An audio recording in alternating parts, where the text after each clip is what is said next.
Welcome back to Valencia Tales, wishing you a truly good day, filled with calm moments and gentle things ahead. And now, let's step together into today's story. My husband wiped out my entire bank account while I lay unconscious in a hospital bed. He texted that he deserved it, after everything he'd done for me. I sent back a single thumbs up. And when I walked out of the hospital the next morning, I already knew exactly what I was going to do next. My husband wiped out our entire bank account on a Wednesday afternoon while I was in a coma. Not a regular sleep.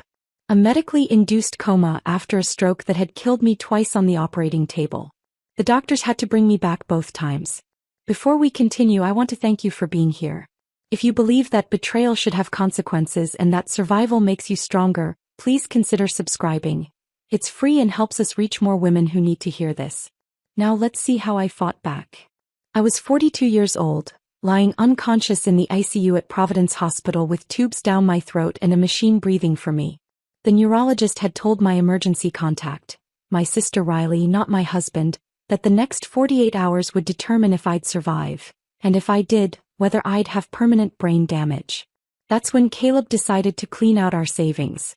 $73,000. Every penny I'd saved from 15 years of brutal work in commercial real estate. Money I'd earned showing properties on weekends, negotiating deals past midnight, building a career from nothing while my husband played artist and contributed exactly $0 to our household. I didn't know any of this until I woke up 36 hours later. Couldn't speak right. Couldn't move my right side. But I could read. One text message on my phone. From my husband. Not, "Thank God you're alive." Not, "I'm so sorry." Not, "I'm on my way." Just a screenshot of our bank account with a zero balance and a sentence that changed everything. "I deserve this after everything I've done for you." He'd robbed me while I was unconscious in a hospital bed and had the audacity to tell me he deserved it. I looked at that message for a long time. Then I did the only thing that made sense. I sent back a thumbs up emoji. My husband thought that meant I was broken. Defeated. Too sick to fight back. He thought wrong. I'm Ella Brennan. And this is the story of how I made my husband regret every single dollar he stole while I lay dying. But to understand what came next, you need to know who I was before that Wednesday. Before the stroke. Before the betrayal. Before I became the kind of woman who could send a thumbs up emoji to her husband and mean it as a declaration of war. 15 years ago, I was nobody in Portland's commercial real estate market. Just another assistant at a mid-tier agency, showing cramped studio apartments to college kids who couldn't afford them.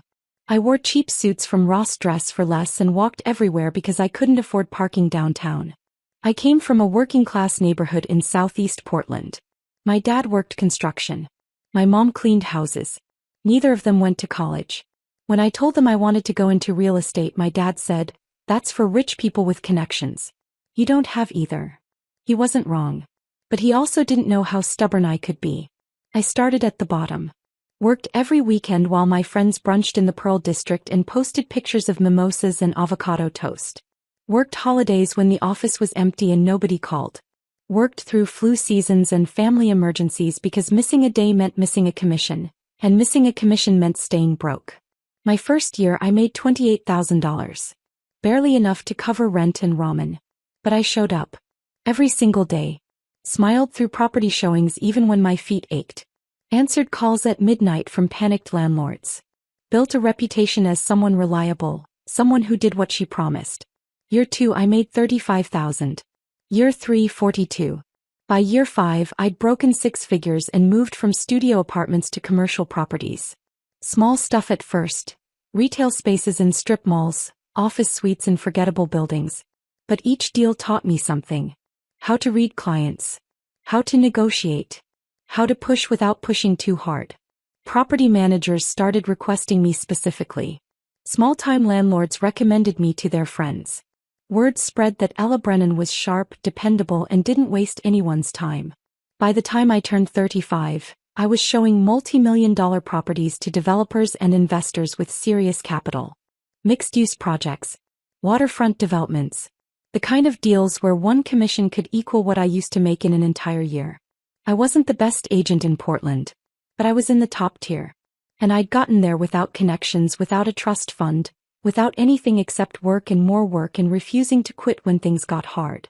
My commissions weren't just paychecks. They were proof. Proof that I could build something from nothing. Proof that hard work actually meant something. Proof that a girl from Southeast Portland with no advantages could make it. I saved aggressively.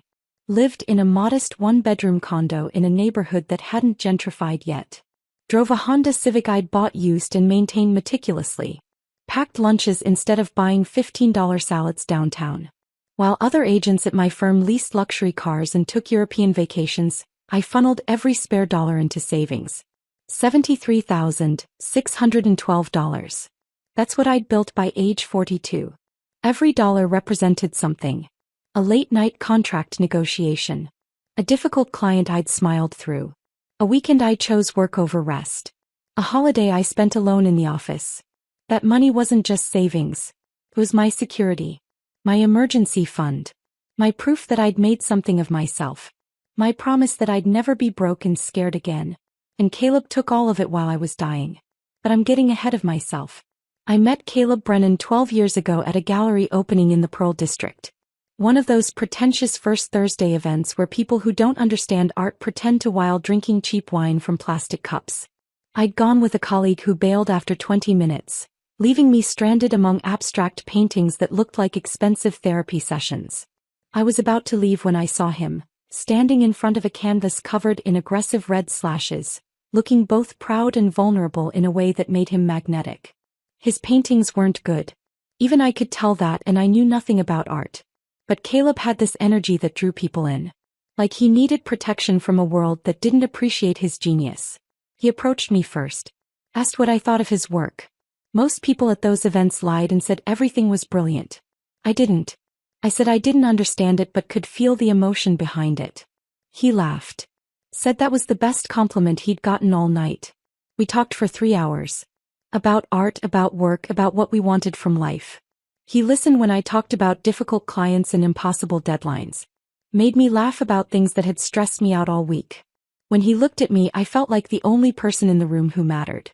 I was 30, climbing fast in my career and lonely in ways I didn't want to admit. He was 32, charming, attentive, and made me feel like success didn't mean being alone forever. We dated for 8 months before getting married in a small ceremony at a garden venue in Southeast Portland. Just close friends and family. Simple flowers. A buffet instead of a sit-down dinner. Nothing fancy, but it felt real. I didn't mind that his art career was struggling. I made good money. He made me happy. That felt like a fair trade. In the beginning, Caleb handled everything at home. I'd come back from a 12-hour day and find dinner ready, the apartment clean, laundry done. He'd rub my shoulders while I vented about clients who changed their minds at the last second or deals that fell through. He called himself my support system. Said his job was to make sure I had a stable home to return to after conquering the world. I believed him. Thought we were partners building something together even if our contributions looked different. I earned the money. He maintained the life that money made possible. It wasn't traditional, but it worked. Or so I thought. Looking back now from a hospital bed with half my body not working right, I can see all the signs I missed. Or maybe didn't want to see. Around year 5, Caleb's gallery showings got smaller and less frequent. His paintings, dozens of them, collected dust in our spare room. The calls from gallery owners stopped. The rejection emails piled up. His art career wasn't struggling anymore. It was dead.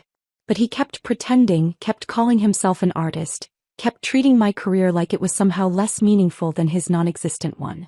The resentment started small. Little comments wrapped in humor that stung more than I wanted to admit. Must be nice to be the successful one, he'd say when I mentioned closing a big deal. Some of us care about more than just money, he'd mutter when I worked late. Easy to have opinions when you're not putting yourself out there creatively, he'd snap when I suggested he look for actual paying work. He stopped asking about my day. Stopped caring if I was stressed or tired or struggling. Started spending hours on his phone, angling the screen away whenever I walked into the room. He took weekend trips with friends I'd never met. Called them inspiration retreats. And came home vague about where he'd been and what he'd done. Got defensive if I asked too many questions. He opened a separate bank account without discussing it with me first. Said he needed it for his art supplies business. I never questioned it. Never asked to see statements. Never wondered why an artist who wasn't selling paintings needed a business account. I was too tired to interrogate every small change. Too focused on the next deal, the next commission, the next client. I told myself it was normal. Couples evolve. People need space. Marriage isn't perfect. I was working 80-hour weeks. Traveling for property tours. Negotiating contracts past midnight. I didn't have energy left to manage Caleb's feelings or question his choices. And 3 months before the stroke, my body started sending signals I was too stubborn to hear. Blinding headaches that made me see spots during property showings. Strange numbness in my right arm that I blamed on sleeping wrong. Tightness in my chest I convinced myself was just anxiety about a difficult client. I'd pop Advil, chug coffee and push through with a professional smile. Just stress, I told myself. Too much work, not enough sleep. I ignored the way my vision blurred when I stared at contracts too long. The exhaustion that 8 hours of sleep couldn't fix. The tingling in my fingers during important meetings. I was 42 and healthy. My last checkup had been fine. I exercised when I could. Didn't smoke. Had no family history of stroke or heart disease. So when my body screamed that something was catastrophically wrong, I turned up the volume on work and pretended not to hear. I had a major deal closing. A waterfront development project worth $2 million. The commission alone would max out my retirement contributions for the year and then some. I couldn't afford to be sick. Couldn't afford to slow down. Couldn't afford to admit my body was failing. That decision almost killed me. But before the stroke, before the betrayal, before everything fell apart, I was Ella Brennan. Successful. Independent. Secure in what I'd built. A woman who'd clawed her way up from nothing and had $73,000 in savings to prove it. A woman who thought she knew who she'd married.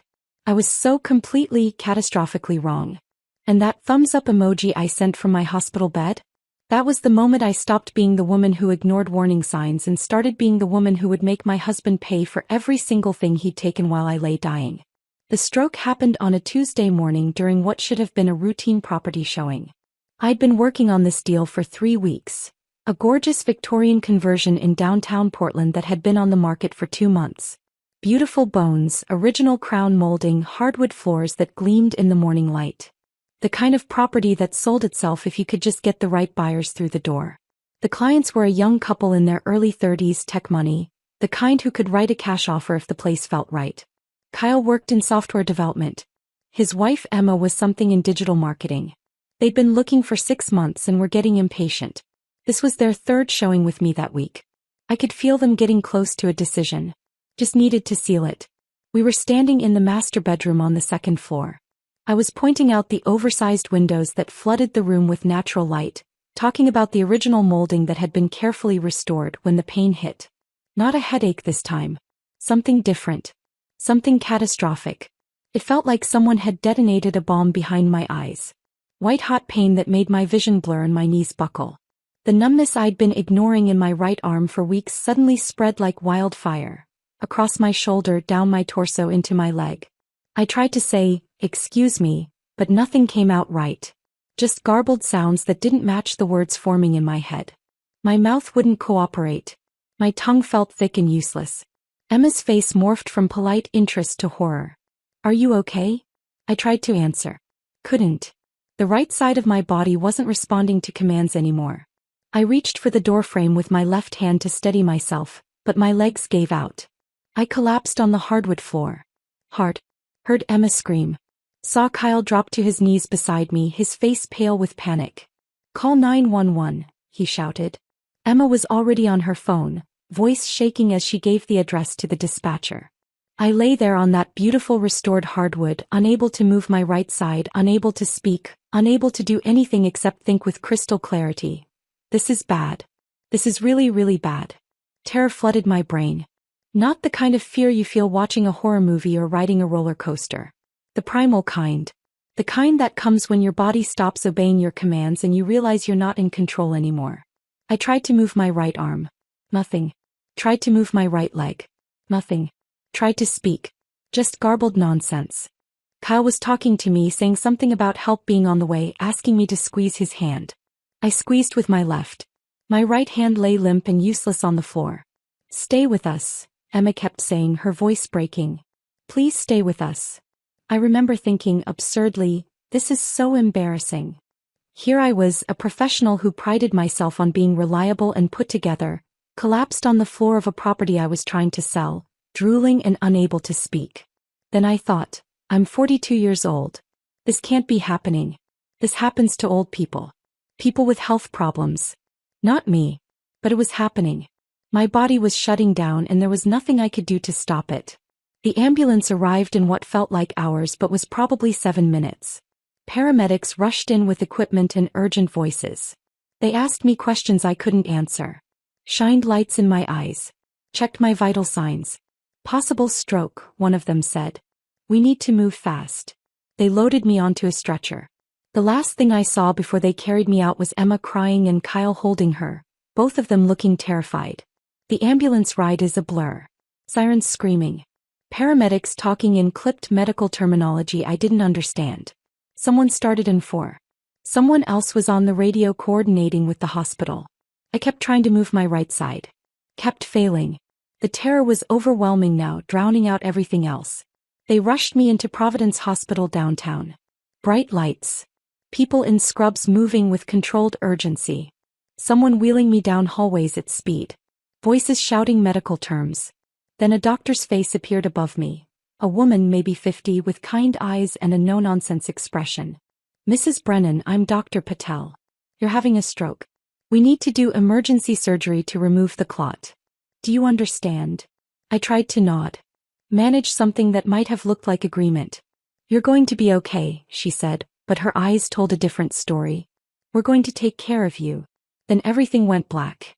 Later, much later, they told me what happened next. Ischemic stroke.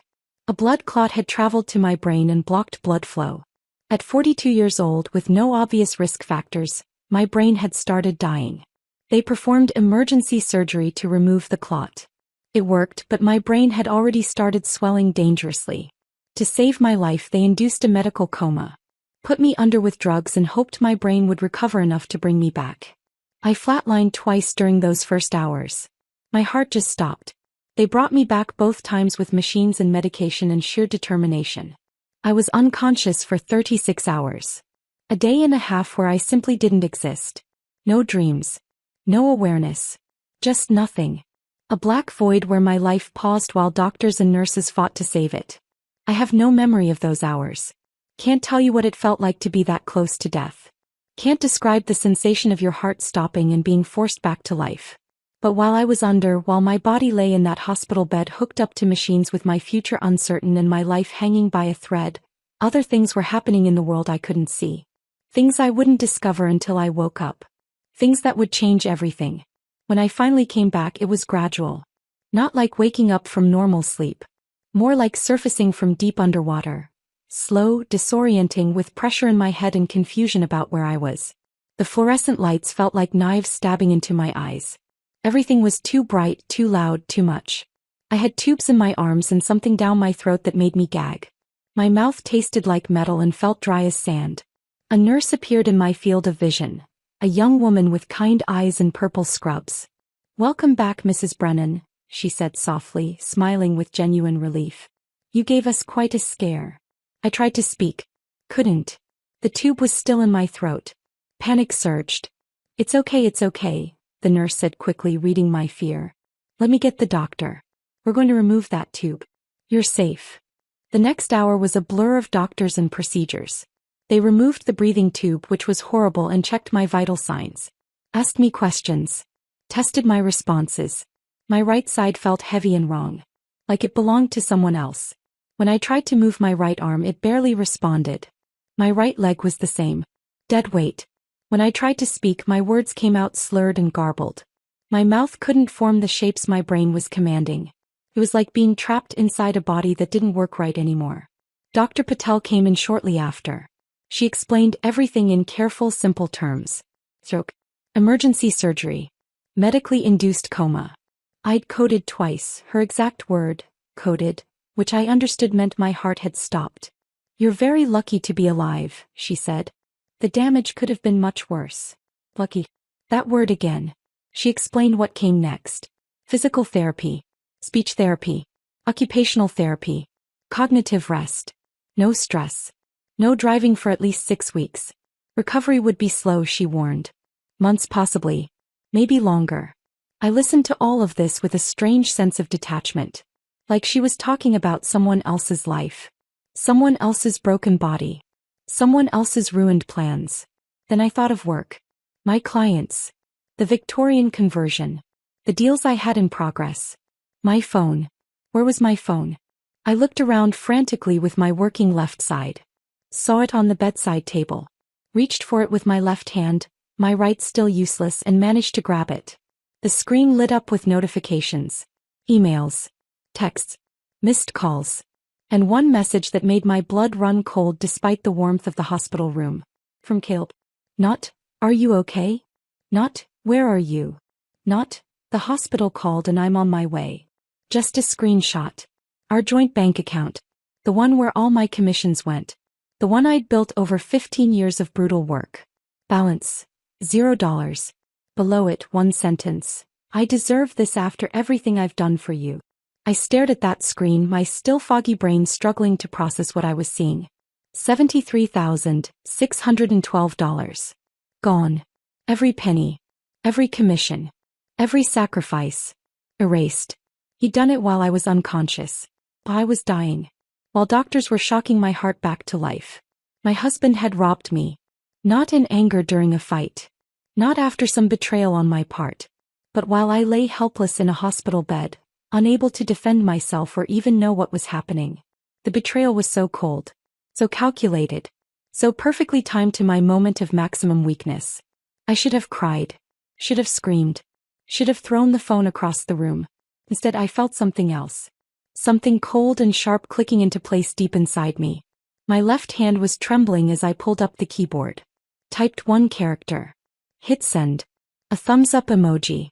That was all. No words. No questions. No accusations. Just that one little symbol. Caleb probably thought it meant I was too weak to fight. Too damaged to care. Maybe even too brain injured to understand what he'd done. He thought wrong. That thumbs up wasn't acceptance. It wasn't surrender. It was a declaration. War had just been declared. And I was going to win. I stared at that thumbs up emoji on my phone screen for a long time after I sent it. Watched the little delivered notification appear underneath. Then read. Caleb was seeing it right now. Probably confused. Maybe relieved. Definitely not understanding what it actually meant. Good. A nurse came in to check my vitals. Asked how I was feeling. I told her fine, which was a lie. My head pounded. My right side felt like dead weight. Every word I spoke came out slightly wrong, my mouth struggling to form sounds my brain commanded. But I was alive. And I was planning. The next 2 days in the hospital passed in a haze of physical therapy sessions, speech exercises, and doctor consultations. They had me squeeze stress balls with my weak right hand. Practice walking with a cane. Repeat simple phrases until my words came out clearer. I cooperated with everything. Smiled at the nurses. Thanked the doctors. Pretended to be a grateful patient focused on recovery. But my mind was somewhere else entirely. Running through finances. Replaying conversations. Building a strategy. On the morning of my discharge, Dr. Patel came in with a clipboard and a concerned expression. "Mrs. Brennan, you're making remarkable progress," she said. "But I need you to understand how serious this is. You had a major stroke. Your brain needs time to heal. That means rest. No stress. No work for at least 6 weeks." "I understand," I said, my words still slightly slurred but functional. "You'll need someone at home to help you," she continued. "At least for the first week or two. Simple tasks are going to be challenging. Cooking, cleaning, even getting dressed. Is your husband able to take time off work to care for you?" Something cold settled in my chest. "Yes," I lied. "He's already arranged it." Dr. Patel smiled with relief. "Good. That's important. You shouldn't be alone." She handed me a stack of discharge papers and prescriptions. "These are your medications.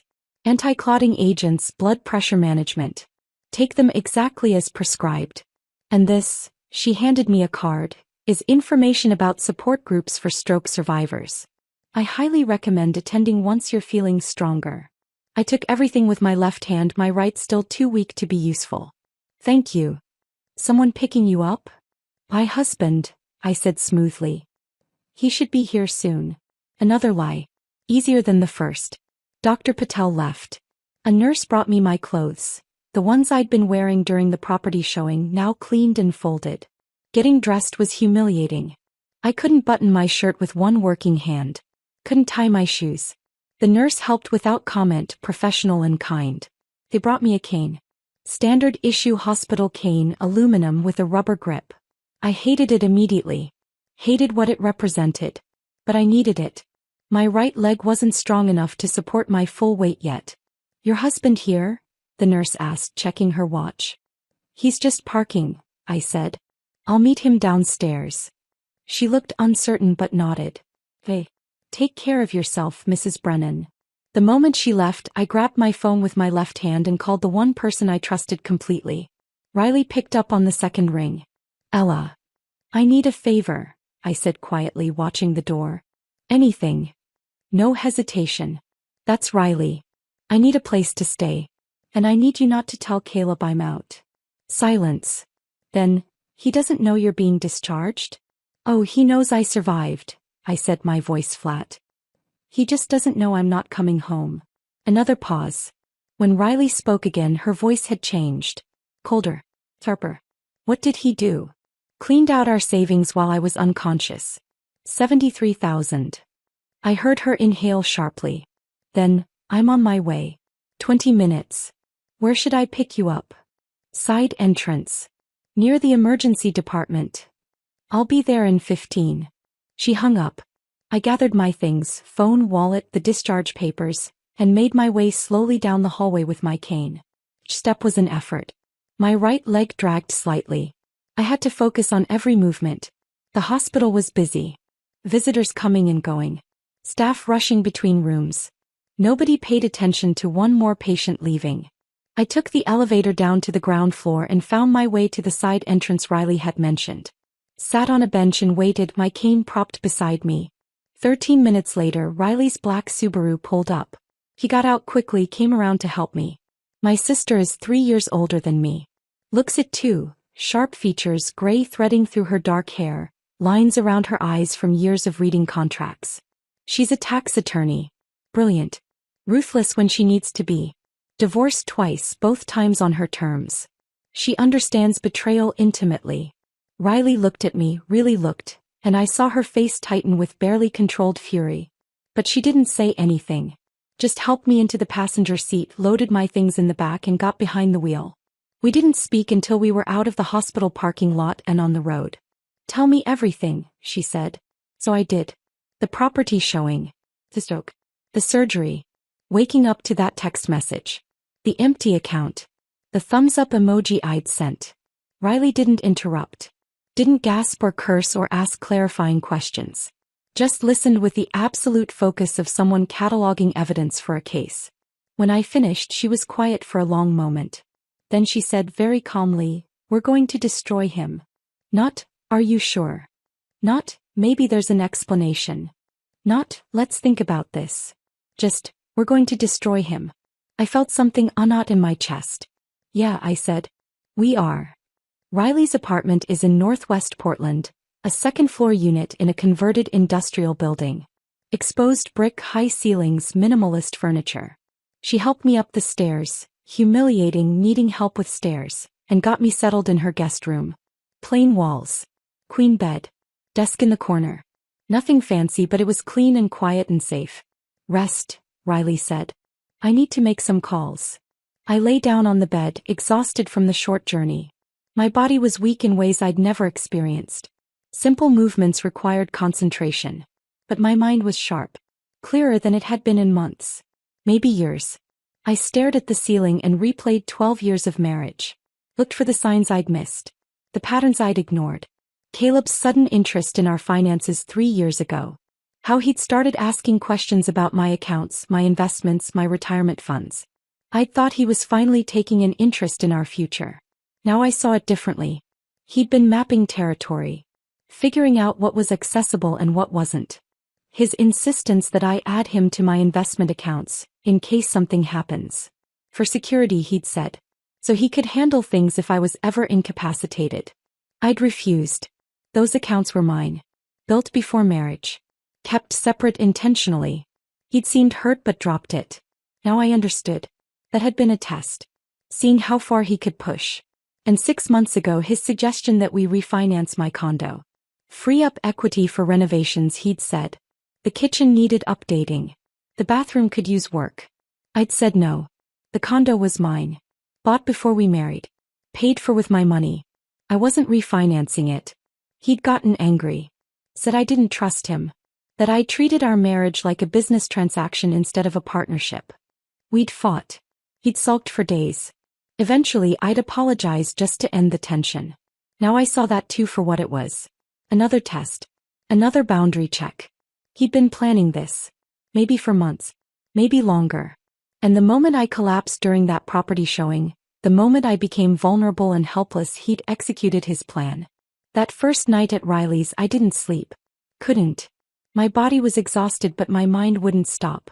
I lay in that guest bed using my left hand to scroll through old text messages, old emails, looking for evidence of what I'd missed.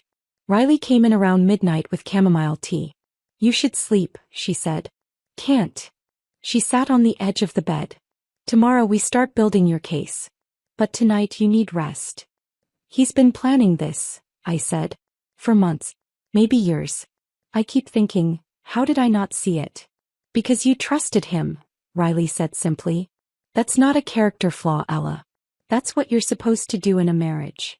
I was an idiot. No. He was a thief. There's a difference. My phone buzzed on the nightstand. Another text from Caleb. Where are you? The hospital said you were discharged. I showed Riley. She read it and shook her head. Don't respond, she said. Let him panic. Another buzz. Oh, I'm worried. Please call me. Then another. This is ridiculous. We need to talk about this. I watched them accumulate. Watched his tone shift from confused to concerned to frustrated. He doesn't know where I am, I said. Good. Keep it that way. Another text. You can't just disappear. I have rights too. Riley read that one and actually laughed. Cold and sharp. Rights.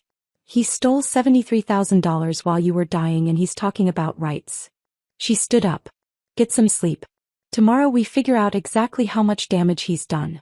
Then we figure out how to return the favor. She left, closing the door quietly behind her.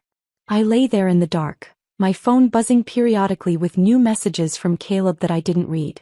For the first time since the stroke, I felt something other than fear or pain or exhaustion.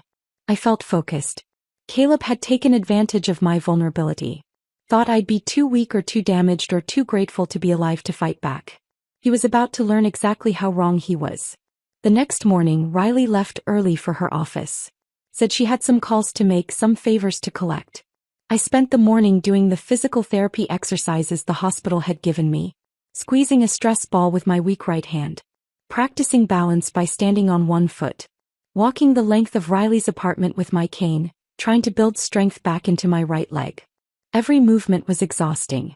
Every small task a reminder of what the stroke had taken from me. But I kept going. Because if I was going to fight Caleb, I needed to be strong enough to do it. Around noon, I heard Riley's key in the lock. She came through the door carrying a banker's box, the kind offices use for storing files. It looked ordinary enough, but something about the way she was holding it made my stomach tighten. You're not going to like this, she said, setting the box on the dining table between us. I sat down slowly, my right leg still unsteady. Show me. Riley opened the box and started pulling out papers. Bank statements. Credit reports. Transaction histories. Business filings. Page after page of financial documents printed on standard office paper.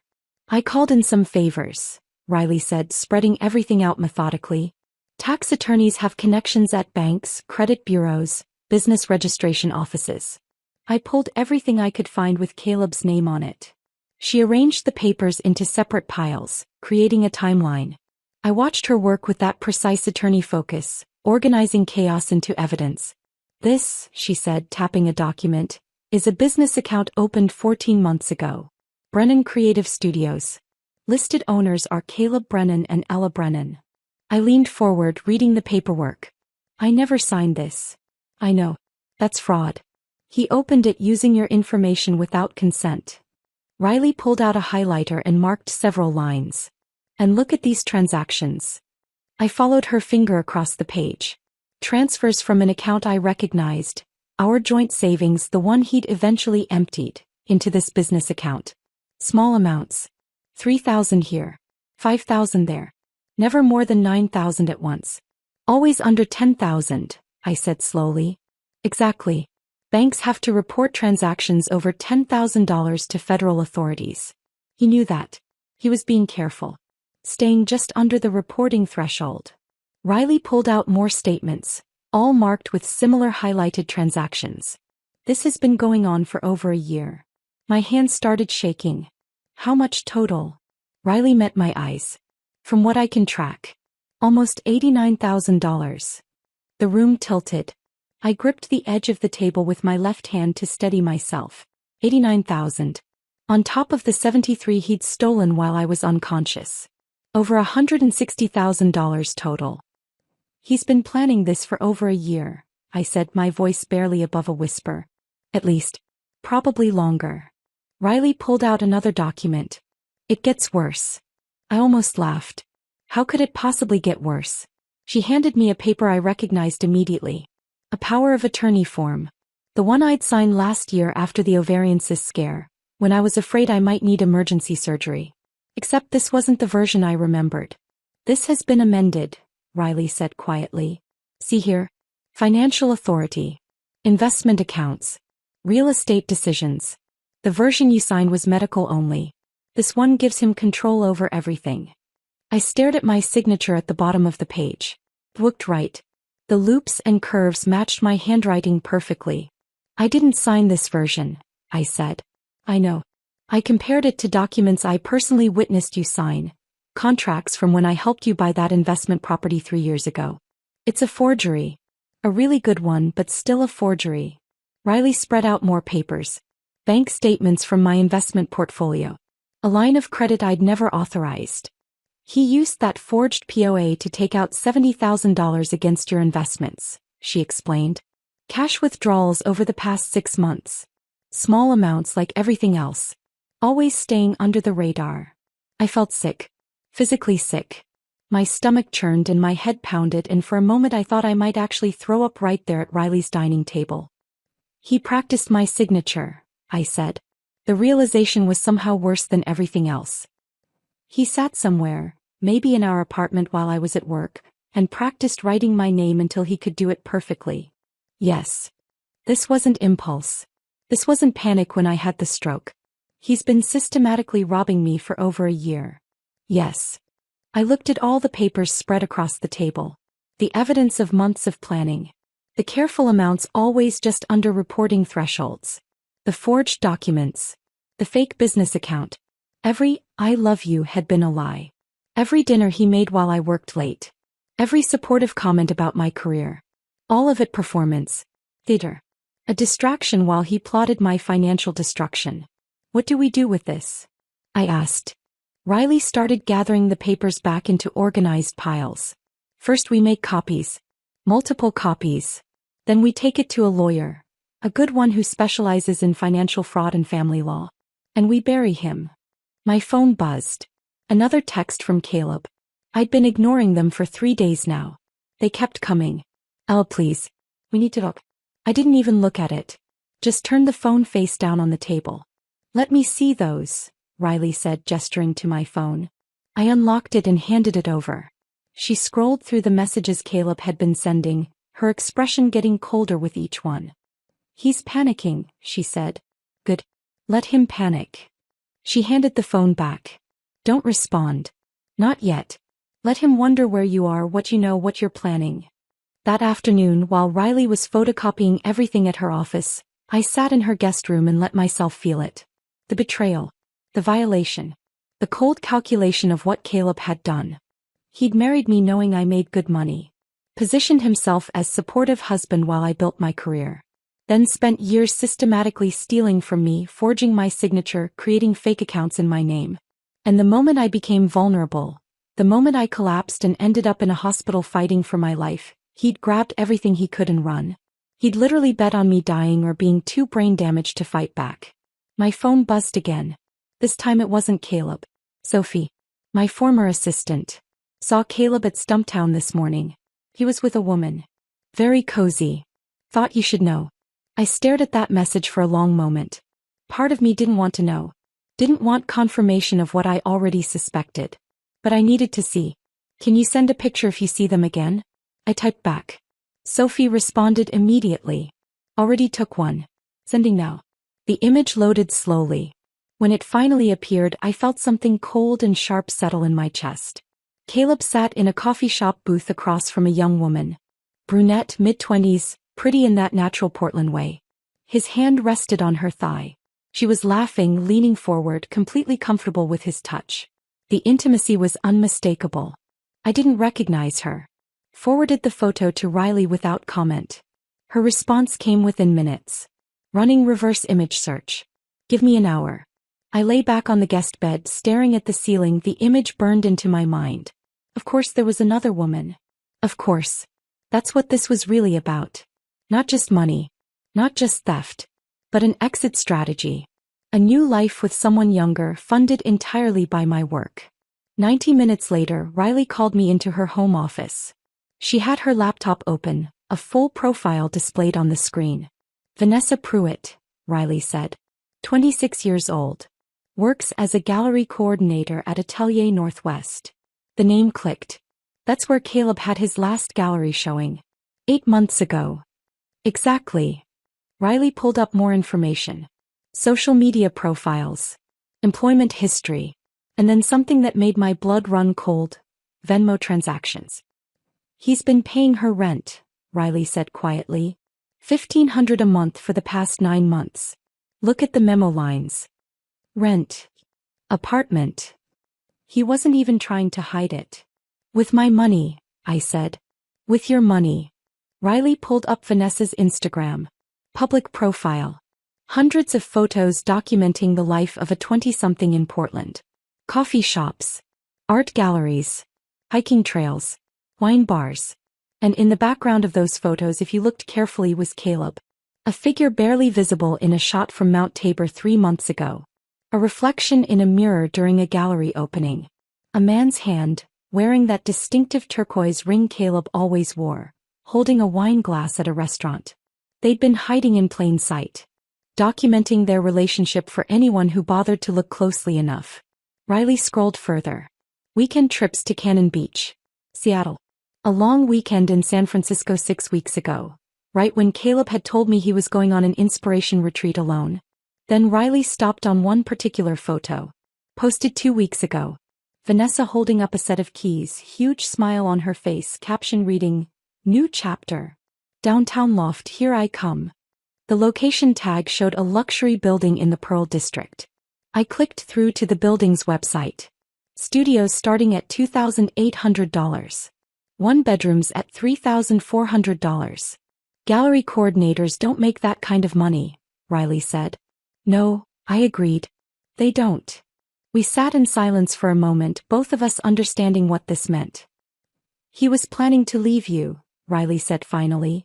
Take the money, move in with her, start fresh. The stroke interrupted his timeline, I said, the pieces finally clicking into place. When I collapsed, he panicked.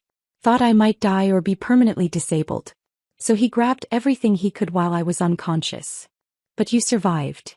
But I survived, I repeated. And now he's stuck. Can't move forward with Vanessa without money. Can't explain where the money went. Can't find me to manipulate me into forgiving him. Riley turned to look at me. What do you want to do? I looked at the evidence spread across her desk. The bank statements. The forged documents. The photos of Caleb and Vanessa together. A year of planning. A year of lies. A year of theft. I want him to regret every single thing he took from me, I said. Riley smiled. Cold and sharp and full of promise. Then let's get started. Riley made the call the next morning while I was doing my physical therapy exercises in her living room. I heard her voice from her office, professional and clipped, asking someone for a reference, a recommendation, someone who specialized in financial fraud within family law. When she came out, she had a name written on a post-it note. Martin Okoye, she said. Family law attorney. Has a reputation for going after financial abusers. Doesn't lose often. When can we meet him? Tomorrow. He's making room in his schedule. Martin's office was in a modest building downtown, nothing fancy. No marble lobby or designer furniture. Just a functional space with dated carpet and fluorescent lighting. I appreciated that. Meant he spent money on actual legal work instead of impressing clients. The receptionist led us to a small conference room. Martin came in 2 minutes later. Late 40s, Nigerian accent still present despite probably decades in the US. Built solid like someone who'd played college football and stayed in shape. He shook my hand firmly, then Riley's. Didn't comment on my cane or the way my right hand trembled slightly. Just got straight to business. Mrs. Brennan, he said, sitting across from us with the folder Riley had sent ahead. I've reviewed the preliminary documents your sister provided. Before we go further, I need to understand what you want out of this. Everything, I said simply. I want everything he took. And I want him to face consequences. Martin nodded, opening the folder.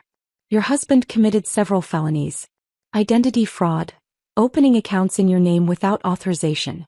Forgery. That amended power of attorney. Financial exploitation of a vulnerable adult during a medical crisis. The dollar amounts involved make this serious. We can pursue criminal charges in addition to divorce proceedings. What happens if we do both at once? I asked. Gets complicated. Criminal charges can actually slow down the divorce. Defense attorneys will advise their clients not to cooperate with discovery, not to provide financial documents, plead the fifth. Makes it harder to get your assets back quickly. I thought about that. So divorce first. Get my money back. Then criminal charges. Martin raised an eyebrow. Most people want the criminal case first. Want to see justice done. I want my life back first, I said. Justice can wait a few months. Riley smiled beside me. He understood. Martin studied me for a moment. Then he smiled too. Mrs. Brennan, I think we're going to work very well together.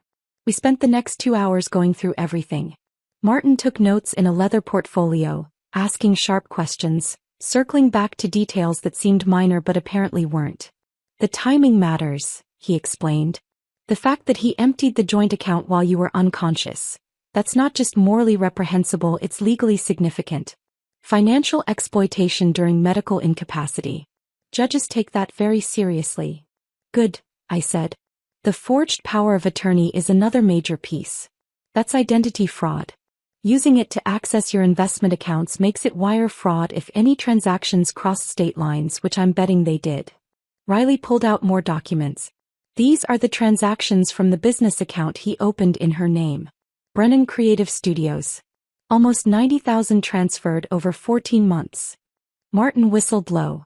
Always under 10,000 at a time. He knew about reporting thresholds. This was planned. That's what we thought, Riley said. Martin looked at me. How much do you know about his current financial situation? Not much. He's been texting me, but I haven't responded. Good. Keep it that way. All communication goes through me from now on. He made another note. We'll file this week. Request full financial disclosure from him, freeze on all joint assets and temporary exclusive use of the marital residence. It's not marital, I said.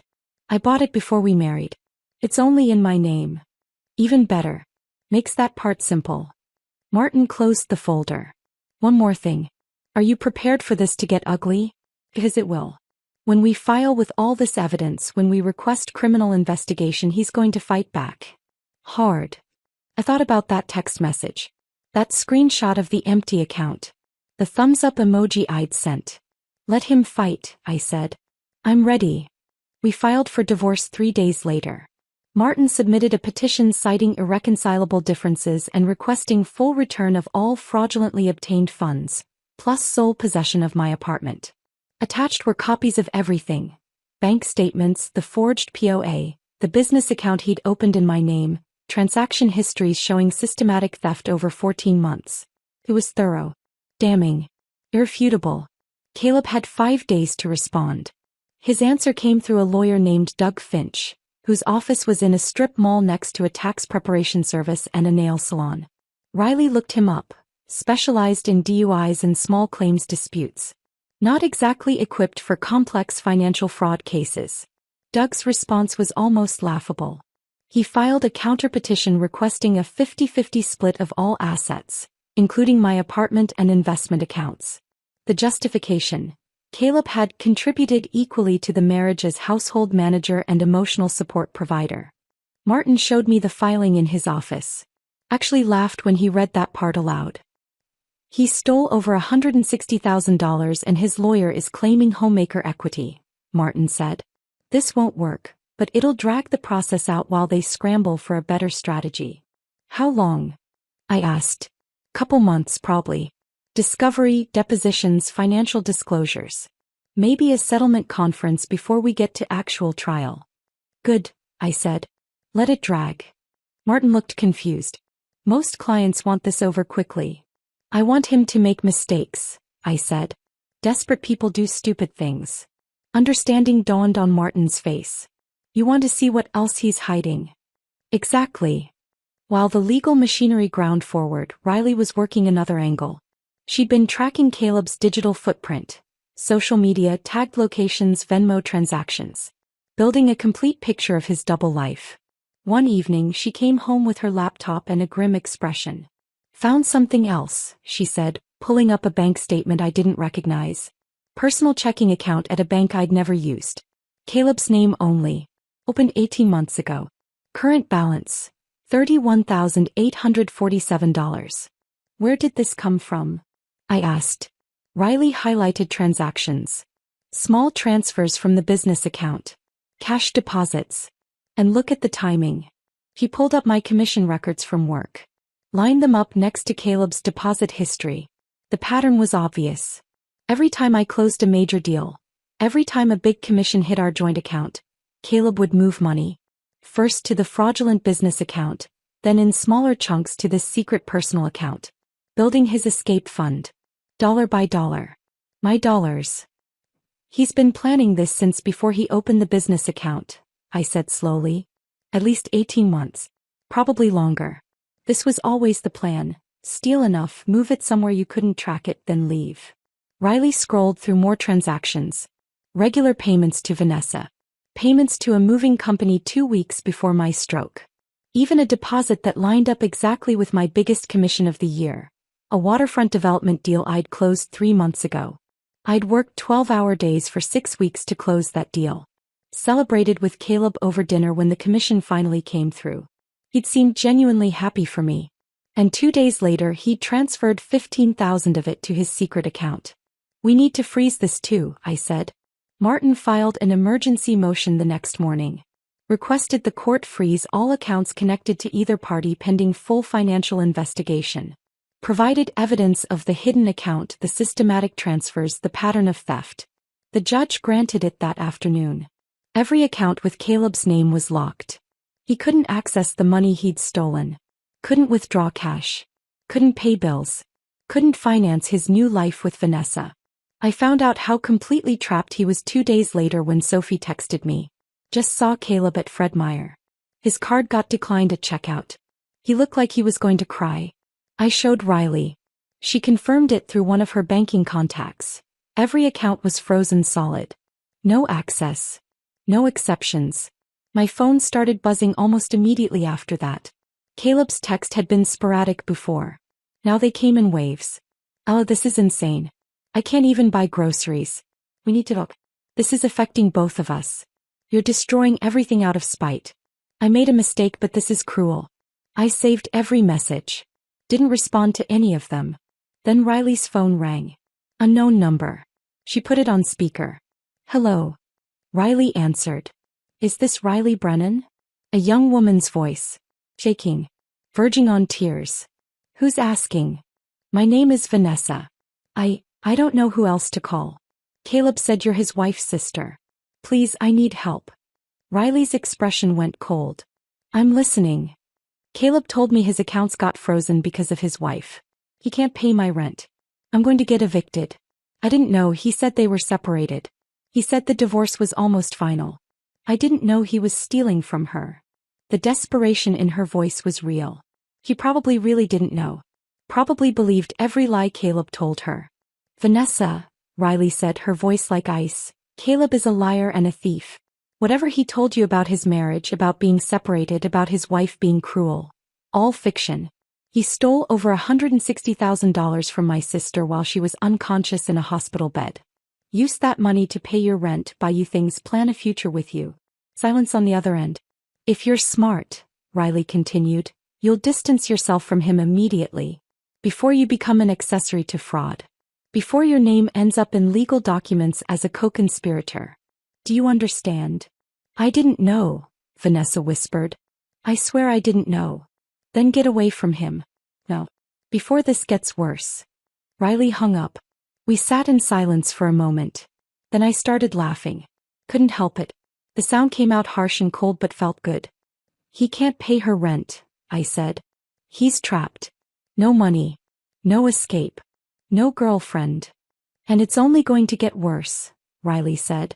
Wait until discovery starts. Wait until he has to produce every financial document, explain every transaction, justify every lie. My phone buzzed again. Another text from Caleb. Please, Ella. Just talk to me. 5 minutes. That's all I'm asking. I turned the phone face down without reading the rest. He's panicking, I said. Good, Riley replied. Let him panic. Let him scramble. Let him realize exactly how badly he messed up. For the first time since the stroke, since waking up to that empty account and that cold text message, I felt something close to satisfaction. Caleb had taken advantage of my vulnerability. Thought I'd be too weak or too damaged or too grateful to be alive to fight back. He was learning exactly how wrong he'd been. And we were just getting started. 6 weeks after the stroke, we had our first major court hearing. By then I'd regained most of my physical strength. My speech was back to normal. No more slurring, no more struggling to find words. The tremor in my right hand only showed up when I was exhausted. I could walk without the cane if I concentrated, but Martin had been clear about strategy. Bring the cane, he'd said during our prep session the day before. You don't have to lean on it but carry it. Visual reminder of what happened to you. Of what he did while you were vulnerable. I understood. This wasn't just about facts and documents. It was about optics. About making sure the judge saw me as a victim who'd fought back, not just another angry spouse in a contentious divorce. That morning I stood in front of Riley's bathroom mirror and dressed carefully. Navy blue suit. The same one I'd worn to close a $2 million waterfront development deal the year before. Back then it had been armor against difficult clients and tough negotiations. Now it was armor against my husband. I pulled my hair back in a neat bun. Minimal makeup. Small pearl earrings my mother had given me years ago. Professional. Put together. Sympathetic but strong. Riley appeared in the doorway behind me, already dressed in her own court-appropriate outfit. Gray pantsuit, sensible heels. You look good, she said. I look like I'm going into battle. You are. We drove to the courthouse in silence. Portland morning traffic was its usual mess. Rain-slicked streets, brake lights, the smell of coffee from a drive-thru on every corner. Riley kept glancing at me like she wanted to say something encouraging but couldn't find the right words. In the parking garage she finally spoke. You ready? I picked up my cane from the back seat. Let's end this. The courthouse was downtown, an older building with marble floors and high ceilings that made every sound echo. We went through security, found the right courtroom and sat on a bench outside to wait. Martin showed up 10 minutes later, briefcase in hand, looking calm and professional. Judge Torres is fair, he said, sitting beside us. Doesn't tolerate games. Doesn't like people who take advantage of vulnerable spouses. This should go well. Should, I repeated. Will, Martin corrected. The evidence is overwhelming. But let me do the talking. Answer questions directly if the judge asks you something, but don't volunteer information. And whatever you do, don't react to anything Caleb or his lawyer says. I nodded. At exactly 10 a.m. the bailiff called us in. The courtroom was smaller than I'd expected. Maybe 30 feet across, with wooden benches that looked like church pews and fluorescent lighting that made everything feel stark and official. Judge Angela Torres was already at the bench. A woman in her 50s with short gray hair and reading glasses perched on her nose. She looked up as we entered, her expression neutral but her eyes sharp. Caleb was already there, sitting at the opposite table with Doug Finch. He looked terrible. Like he hadn't slept in days. Wearing jeans and a blazer that didn't quite match, his hair uncombed, dark circles under his eyes. He looked at me when I walked in. I didn't look back. Just walked to our table with my cane clicking on the floor, sat down and kept my eyes forward.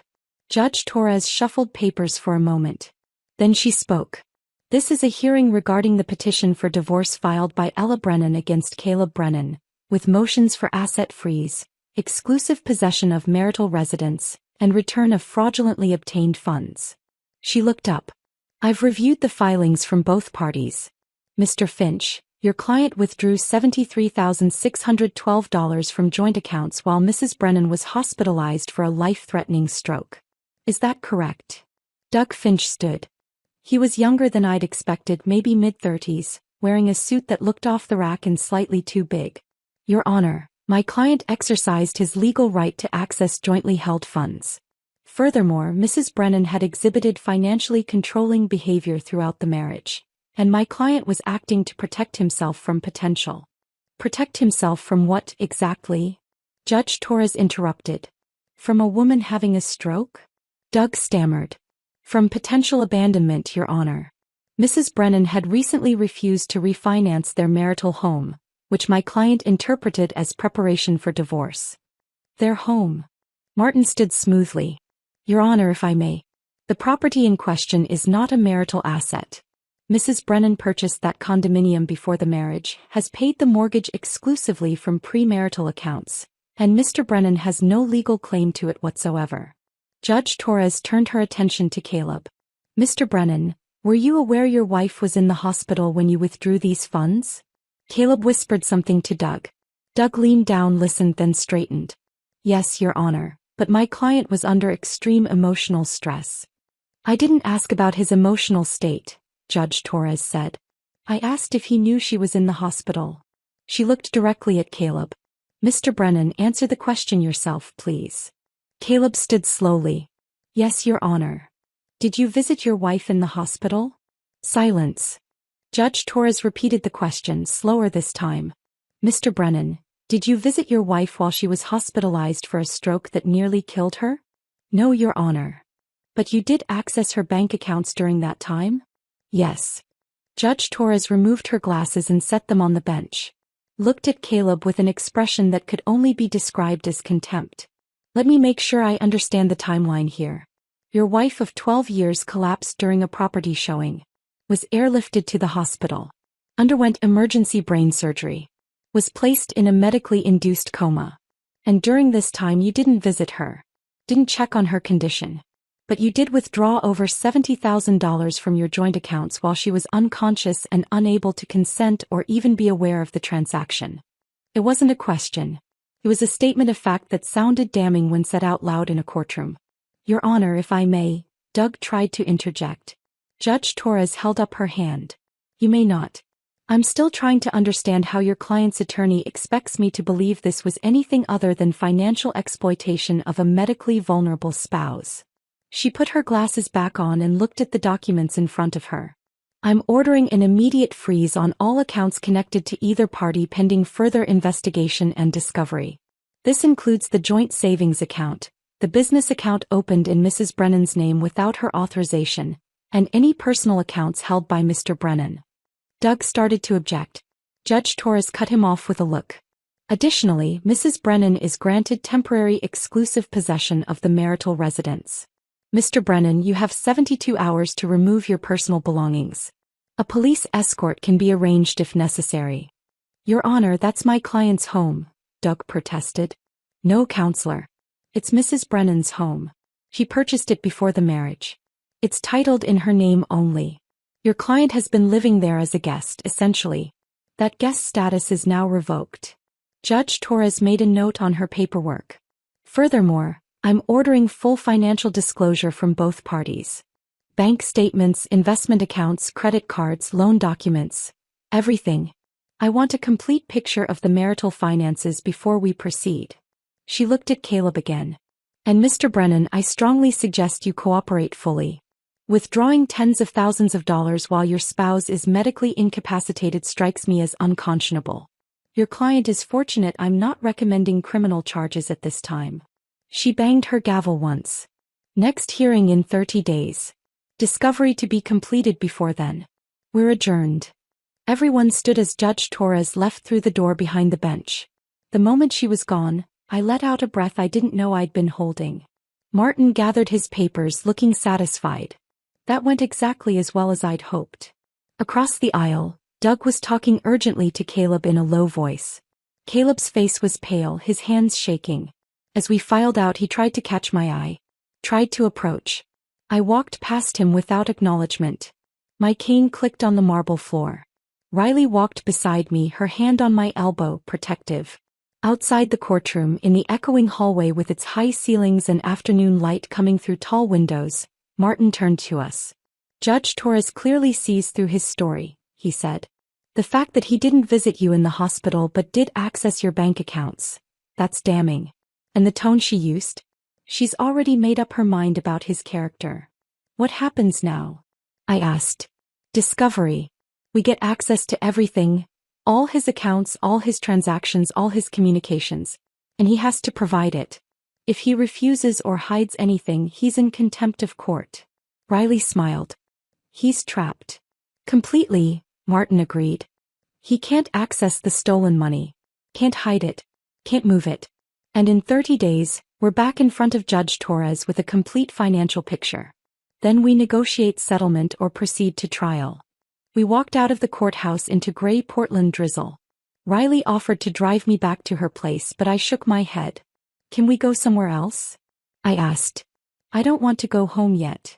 We ended up at a coffee shop near the waterfront. Sat in a corner booth with overpriced lattes and watched rain streak the windows. You did great in there, Riley said. Calm, composed, didn't react when Caleb tried to get your attention. Didn't feel great. What do you mean? I wrapped my hands around my coffee cup. We won. Judge gave us everything we asked for. But I feel empty. Martin had left after the hearing. Other clients, other cases, but Riley stayed. She looked at me with understanding. This is just the first step, she said gently. It's not supposed to feel like victory yet. Then what's it supposed to feel like? Progress. Movement. The beginning of getting your life back. She reached across the table, squeezed my hand. You're doing the right thing. I wanted to believe her. Wanted to feel confident in the path I'd chosen. The legal battle, the asset freeze, the systematic dismantling of Caleb's life.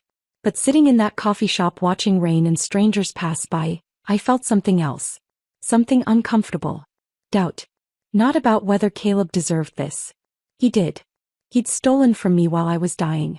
He'd planned it for over a year. He'd built a secret life with another woman using my money. But I kept thinking about the girl I'd been 15 years ago. The one who'd started in real estate with nothing but ambition and optimism. Who'd believed hard work mattered. Who'd thought love was enough. That girl felt like a stranger now. The stroke had changed me. The betrayal had changed me. I was harder now. Colder. More calculating. I wasn't sure I liked who I was becoming. But I also wasn't done yet. Let's go home, I said finally. Riley drove me back to her apartment. That night, I lay in the guest bed staring at the ceiling, thinking about everything that had happened in that courtroom. Caleb's face when the judge ordered the account freeze. His shaking hands. His desperate attempt to catch my eye as I left. Part of me, a small, stupid part, had wanted to feel sorry for him. I pushed that part down. Locked it away with everything else I didn't want to feel. This was justice. Not revenge. Justice. And I was going to see it through to the end. 2 weeks after the courthouse hearing, I was doing my morning physical therapy routine when Riley's phone rang. She answered in the kitchen. I heard her voice shift from casual to sharp in seconds. Are you sure? She said. Then, send me everything. I'll call you back. She came into the living room where I was doing balance exercises, holding her phone with an expression I recognized. She'd found something. Caleb just applied for a passport, she said. Expedited processing. 2-week turnaround. I stopped mid-exercise. He's planning to run. That's what I thought. So I did some digging. Riley pulled up her laptop, typed quickly. Remember that old tablet you both used for household stuff? Grocery lists, shared calendar. Yeah. It's still at the apartment. And it's still syncing to the cloud. Including Caleb's email. I sat down on the couch. What did you find? Riley turned the laptop so I could see. Email after email. Browser history. Search queries. Non-extradition countries. Mexico residency requirements. International wire transfers under $10,000. How to open offshore bank account. He's been planning this for at least a week, Riley said. Since the court hearing probably. Realized his accounts were frozen, realized he was trapped and started looking for an exit. With what money? I asked. Everything's frozen. Riley scrolled to another email. He's been talking to Vanessa about it. Look at this thread. I read the messages. Caleb telling Vanessa they'd leave the country together. Start fresh in Mexico. He just needed to access some money first. Just needed to convince the judge to release funds for living expenses. He thinks he can trick the court into unfreezing enough money to run, I said. Exactly. Riley closed the laptop. And I think we should let him try. I looked at her. What do you mean? I mean we give him rope. Let him think he's getting away with it. Then we catch him in the act. Understanding dawned slowly. You want to set a trap. I want to make him commit another crime. One so obvious, so documented, so impossible to deny that he can't talk his way out of it. Riley pulled out her phone, started texting. I'm calling Martin. We need to move fast. We met with Martin that afternoon at his office. Laid out the plan. We file a motion requesting limited release of funds, Martin explained. $10,000. Just enough to cover Caleb's basic living expenses while the divorce proceeds. Food, rent, necessities. The judge will probably grant it, I said. Seems reasonable. Exactly. And the moment that money hits Caleb's account, we track every transaction. If he moves it offshore, if he tries to hide it, if he does anything except use it for legitimate living expenses, we've got him for fraud, contempt of court, and probably a dozen other charges. Riley was already on her laptop. I can monitor his accounts in real time. The second money moves, we'll know. And if he actually runs? I asked. Then we alert the authorities. He becomes a fugitive. That's a whole different level of legal trouble. Martin leaned back in his chair. But I don't think he'll get that far. Men like Caleb aren't smart enough to disappear successfully. They make mistakes. We filed the motion the next day. Martin kept the language simple and reasonable, requesting minimal fund release for basic needs, emphasizing that Caleb had no access to money for food or rent. The judge granted it within 24 hours. $10,000. Released to Caleb's primary checking account. Conditional on being used only for necessary living expenses. The money hit his account on a Thursday morning at 9 a.m. Riley and I were sitting at her dining table, her laptop open between us, watching in real time. There it is, Riley said, pointing to the screen. 10,000. Just cleared. We waited. 5 minutes. 10. 15. Then the first transaction appeared. Transfer. $10,000 from checking to Brennan Creative Studios' business account. He moved it immediately, I said.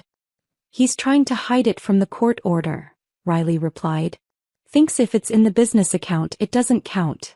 We kept watching. 5 minutes later, another transaction. Transfer. $10,000 from business account to personal account at different bank. There's the secret account, Riley said, taking screenshots. The one he opened 18 months ago. Then we waited again. Longer this time. Almost an hour. I was starting to think maybe Caleb was going to sit on the money, be cautious, not make any obvious mistakes. Then a new transaction appeared. And my breath caught. Wire transfer. $8,500 to Banco Internacional de Belize. Offshore account, Riley said quietly. That's international wire fraud. She immediately forwarded the screenshots to Martin. Called him. Put it on speaker. He just wired money to Belize, she said when Martin answered. How much? $8,500. Martin was quiet for a moment. That's a felony. Federal crime. I'm contacting the FBI. How fast can they move? Riley asked. Fast. Especially with evidence this clear. Give me 2 hours. He hung up. Riley and I sat in silence, staring at the laptop screen. He actually did it, I said. He actually thought he could get away with it. He's desperate. Desperate people make stupid decisions. Riley kept monitoring. Over the next hour, more transactions appeared. Caleb had booked flights. 2 tickets to Cabo San Lucas, departing in 3 days. Hotel reservation at a beachfront resort. Even a rental car. He's planning to run, Riley said. Get to Mexico, then somehow access the offshore account from there. Will he be able to? Probably not. These things are complicated. But he doesn't know that. He's panicking and grabbing at anything that looks like escape. Martin called back 2 hours later. FBI is involved. They've issued a warrant. They're going to arrest him at the airport before he boards. When? I asked. His flight is Saturday morning at noon. They'll take him at the gate. I want to be there, I said suddenly. Riley looked at me. You sure? I need to see it. Need to see him realize he's actually trapped. Martin hesitated on the phone. It's not standard, but you're not interfering. Just watching. I don't see why not. Saturday morning, Riley and I drove to PDX Airport. Parked in the garage with a view of the departure terminal entrance. We sat in her car drinking coffee from a drive-thru, watching travelers come and go with their luggage and their normal lives. At 11:47 a.m. I saw them. Caleb and Vanessa walking through the automatic doors. Each pulling a suitcase. Vanessa looked excited. Young, pretty, dressed for vacation in a sundress and sandals despite it being December. She was laughing at something Caleb said. Caleb looked nervous. Kept scanning the crowd. Like he sensed something wrong but couldn't identify what. Then I saw the agents. 2 men in dark suits walking with purpose through the terminal. Professional. Efficient. Moving straight toward Caleb and Vanessa. They approached. Showed badges. I couldn't hear what they said from the car, but I saw Caleb's face change. Saw the color drain from his skin. Saw his mouth open in protest or excuse or denial. Vanessa looked confused. Started asking questions, her voice rising. One of the agents said something to her. She stepped back. They handcuffed Caleb right there in the middle of the departure terminal. Travelers stopped and stared. Some pulled out phones to record. A small crowd formed. Vanessa was crying now. Full sobbing. Asking Caleb what was happening, what he'd done, why he'd lied to her. The agents led Caleb toward an exit. He was saying something. Probably trying to explain, to justify, to make this seem like a misunderstanding. Vanessa collapsed onto a nearby bench, face in her hands, shoulders shaking. I watched all of this from Riley's car with a strange sense of detachment. Like I was watching a movie instead of the destruction of my husband's life. You okay? Riley asked quietly. I don't know, I said honestly. We sat there for another few minutes. Watched Vanessa eventually pull herself together and walk back out of the terminal, dragging her suitcase behind her, mascara streaked down her face. Then Riley started the car. Let's go home. We drove back to her apartment in silence. I kept replaying the moment Caleb's face changed. The moment he realized he'd been caught. That evening my phone rang. Unknown number. I almost sent it to voicemail, but something made me answer. Hello. Is this Ella? A woman's voice. Young. Thick with tears. Vanessa. This is she. I didn't know. The words came out in a rush, desperate and pleading. I swear to God I didn't know he was stealing from you. He told me you were separated. That the divorce was almost final. That you'd been controlling and cruel for years. I never would have. She broke down crying. I sat on Riley's couch, phone pressed to my ear, listening to this 26-year-old girl sob. Part of me wanted to feel sorry for her. She'd believed a liar. Trusted the wrong person. Made bad choices based on incomplete information. But another part, the part that had been forged in betrayal and nearly dying in a hospital bed, felt nothing but cold clarity. Vanessa, I said quietly. Did Caleb ever pay for anything himself? Dinners, trips, your rent. Silence. Then small. No. He said his money was tied up in art investments. That it would be liquid soon. It was my money, I said. All of it. Every dinner you ate. Every trip you took. Every month of rent he paid for your apartment. That was money he stole from me while I was working 80-hour weeks to support him. While I was having a stroke and nearly dying. More crying. I'm so sorry, Vanessa whispered. I didn't know. What do I do now? I thought about that. What was the right answer? What did someone in her position need to hear? You move on, I said finally. You find someone honest. You learn from this. And you never, ever trust someone who badmouths their spouse to justify why they're starting something with you. That's always a red flag. I feel so stupid. You were lied to. That's not the same as being stupid. She was quiet for a moment. Are you going to press charges against me? The FBI agent said I might be in trouble too. Did you know about the fraud? The stolen money? The offshore accounts? No. I swear I didn't. Then you're probably fine. But distance yourself from Caleb. Immediately. Don't take his calls. Don't visit him. Don't try to help him. He'll drag you down with him if you let him. Okay, she said, voice small. Thank you. I don't deserve. I hung up before she could finish. Set the phone down on Riley's coffee table and stared at it. Riley came out of her bedroom. That was her. Yeah. What did she say? That she didn't know. That he lied to her. That she's sorry. Do you believe her? I thought about it. Yeah. I do. She's just a kid who made bad choices. Riley sat beside me. You were kind to her. Was I? I wasn't sure. The conversation had felt cold. Distant. Like talking to someone through glass. Kinder than I would have been, Riley said. We sat in silence for a while. Then Riley turned on the TV, some mindless cooking show, and we watched without really watching. My phone buzzed once more that night. A text from Martin. Caleb's been charged. Federal custody. Bail hearing Monday. You don't need to attend if you don't want to. I typed back, I'll be there. Because I needed to see this through. All of it. Every step. Even the parts that didn't feel like victory. The bail hearing on Monday was anticlimactic. Caleb's public defender, a tired-looking woman in her 30s with a briefcase held together by duct tape, argued for release on his own recognizance. Martin countered with evidence of flight risk. The offshore account, the Mexico flights, the passport application. The judge denied bail. Caleb would stay in federal custody until trial. I watched from the gallery as they let him out in handcuffs. He looked broken. Smaller somehow. Like the reality of what he'd done was finally sinking in. He tried to look at me one last time. I didn't give him the satisfaction. Just stood up and walked out with Riley and Martin. The divorce finalized 3 months later. By then, Caleb's federal charges were resolved through a plea deal. His public defender had convinced him fighting was pointless. The evidence was overwhelming. Forged documents. Fraudulent wire transfers. International banking violations. He was looking at potential prison time if convicted on all counts. The plea deal gave him probation instead. 5 years. Full restitution of every stolen dollar.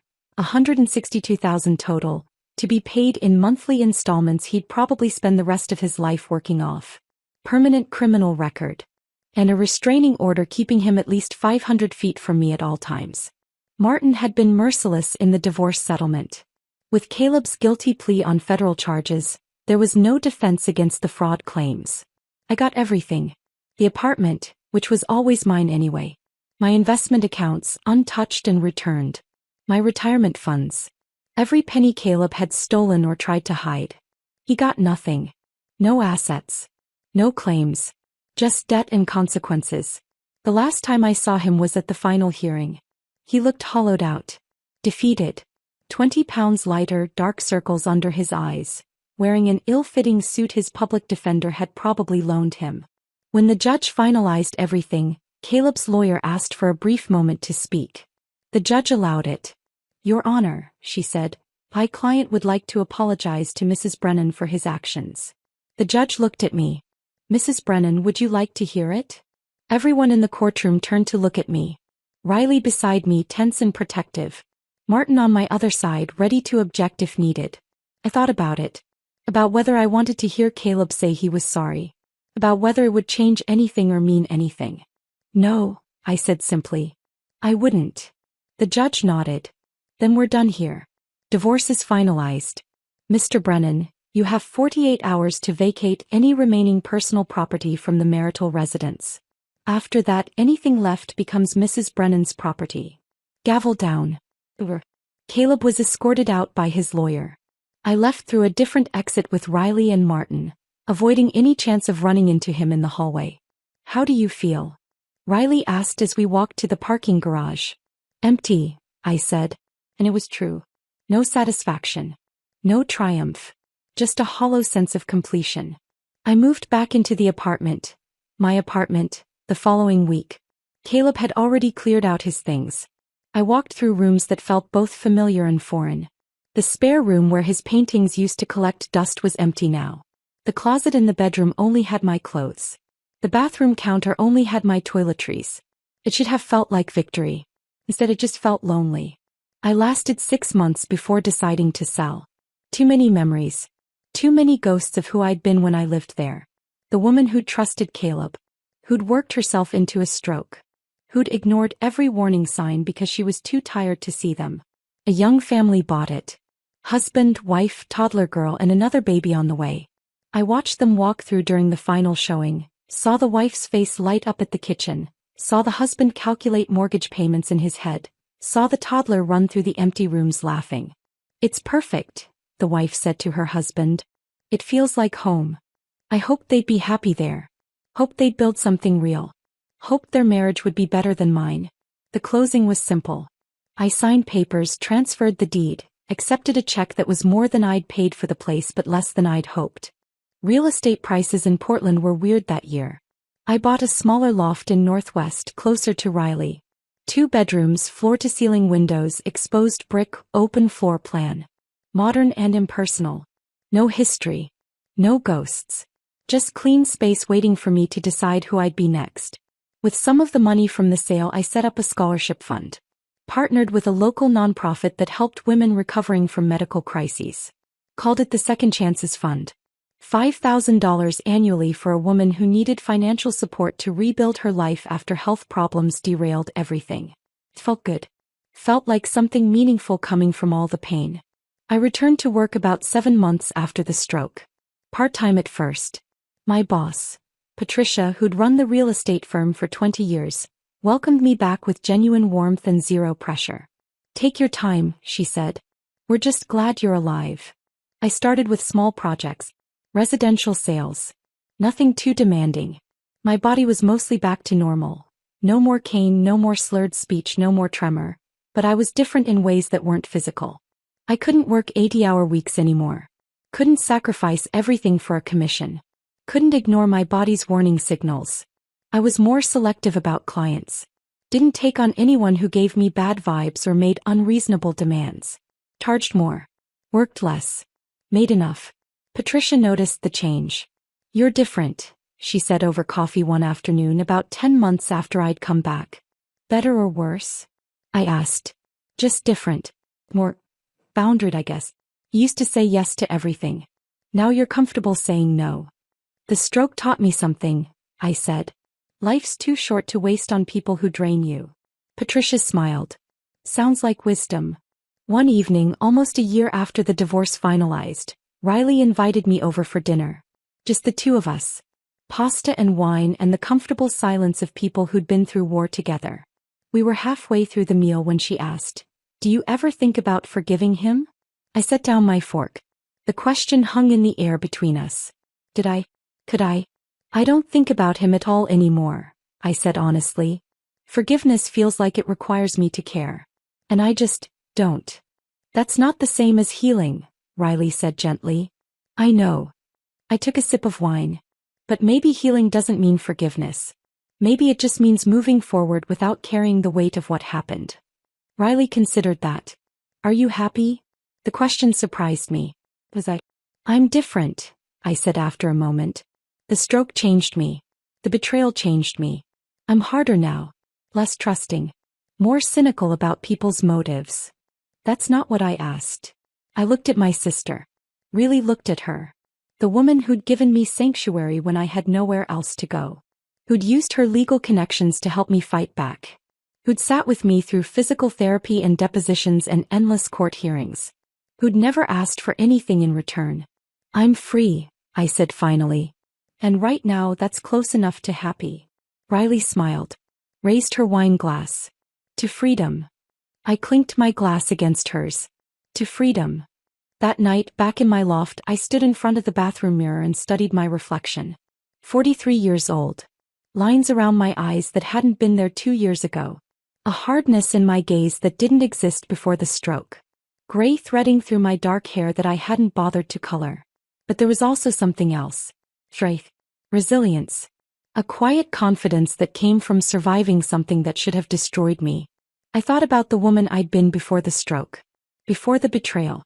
Ambitious, optimistic, believing hard work and love were enough. That woman felt like a stranger now. The stroke had burned her away. The betrayal had finished the job. What remained was someone harder.